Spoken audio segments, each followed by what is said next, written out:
and the components necessary so people can make their own fertilizer. Yeah. So we're in the early ages of a multi-year shortage in all things agricultural.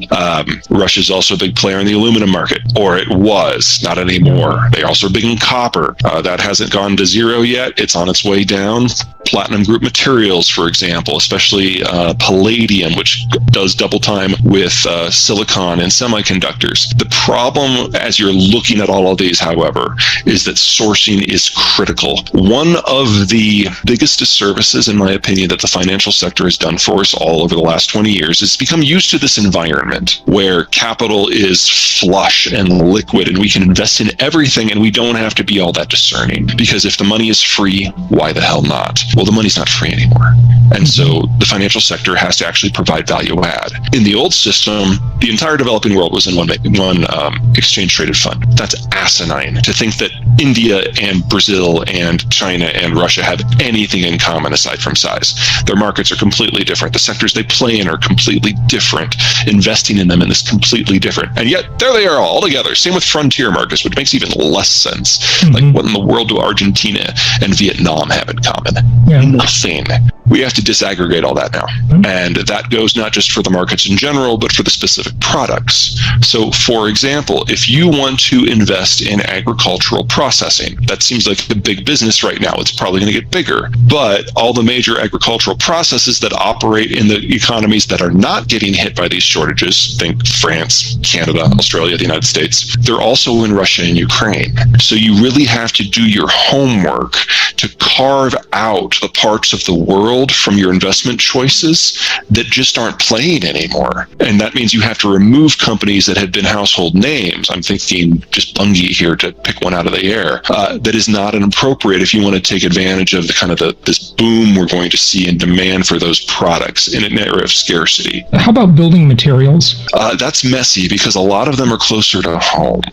Overall, I think that's a great idea, but you have to be really, really careful of what the sourcing is and where the companies that are producing that material are selling into. So, for example, if you're selling into the United States, particularly in the Mountain West, the Southwest, or the South, that is where the boom in the United States is going to be in residential real estate for at least the next 15 years. People are moving there because it's warmer. That's the boomers. People are moving there because it's cheaper. That's the millennials having families. And nobody wants to be on a metro where they might get COVID again. So, everyone's moving into that kind of arc. That's, as a rule, not how we decide where we get the stuff that goes into it. You either have local companies that are not publicly traded, or you have international ones that are like bringing in wood from Canada. And untangling that mess requires a brain that's bigger than mine. But the United States, for at least the next 5 years, strongly inflationary. If we make some policy mistakes, it could be stagflationary. But I think a more likely outcome is high growth, high inflation. So think about something that's a little bit more reminiscent of the 60s and the early 70s than the late 70s. We need to double the size of the industrial plant. We need at least 4 million new homes. We're a magnet for migrants, skilled and unskilled.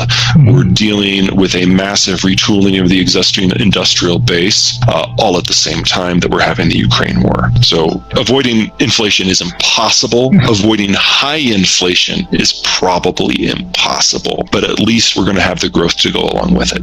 For everyone who participated in globalization, it would have been like they and they alone had won World War II. They had access to a world full of resources and markets in a way that only the Brits could have even dreamed of doing for the previous 300 years, and now it was available for everybody. So the only countries that for whatever reason didn't like that system were the countries that wanted all of the benefits and none of the cost. So countries that sided against the United States in the Cold War. Well, I mean, playing historical what ifs is kind of a fun thing. It's always guesswork, but World War II probably wouldn't have ended. It would have just continued on with the with the Allies then splitting apart with the Soviets on one side and the West on the other. And keep in mind that in the dying days of World War II, we dropped a couple A-bombs, so I think you have an idea of what that field of competition might have looked like. We found a way to stave off nuclear war and get a bunch of allies to side with us even in the worst case scenario. That's why we did it. The fact that it made the whole world wealthy was a happy side effect from our point of view. from everyone else's point of view, that was the reason to join. The Industrial Revolution did more than just introduce us to what we now consider to be electricity and manufacturing. It also took the lessons of the Renaissance and applied them at scale, first through the Germans and the Brits, and then eventually for the rest of the world. And we figured out all these components and elements that make up our world, and we figured out how to purify them and then recombine them in ways we found useful. What we have missed in the discussion of modern globalization and economic integration is their role, because the very core of globalization is anyone can go anywhere to get anything. And when we talk about the breakdown of supply chains, we're thinking of semiconductors and tires and widgets, and that's true, but that's not the whole story. We're entering into a world where the raw commodity access that then goes into the processed material, that then goes into the intermediate products, that goes into the finished products, that very base first step, that is no longer guaranteed. So we can look forward to large portions of the world losing access to the inputs that are necessary to attempt a modern lifestyle. Wow. And if you want to talk about the sexiest of all of them, silicon, not for panels, silicon for semiconductors, because 95% of it comes from one mine in North Carolina. So it's one thing to control global food or global energy. It's another thing when you can control the only input that allows digitization to even theoretically happen. And the United States is going to have to figure out what to do with that over the next decade. We're entering into a world where there's not enough energy and there's not enough food, and where we're going to prioritize our own manufacturing. These are all strategic choices that we're going to make either by choice or failure to make one. When you get to semiconductors, though, when it's all coming from one place, that's an entirely other level. Because if you can't get enough energy, yes, your car stops. Yes, the lights go out. This is bad. But if you can't get any microchips, you can't even pretend to catch up in any sector at all. Manufacturing, especially for things like electronics, it does best. It's most efficient when it can tap different wage levels and skill levels. So you do the low-skilled stuff in one place and the high-skilled stuff in one place.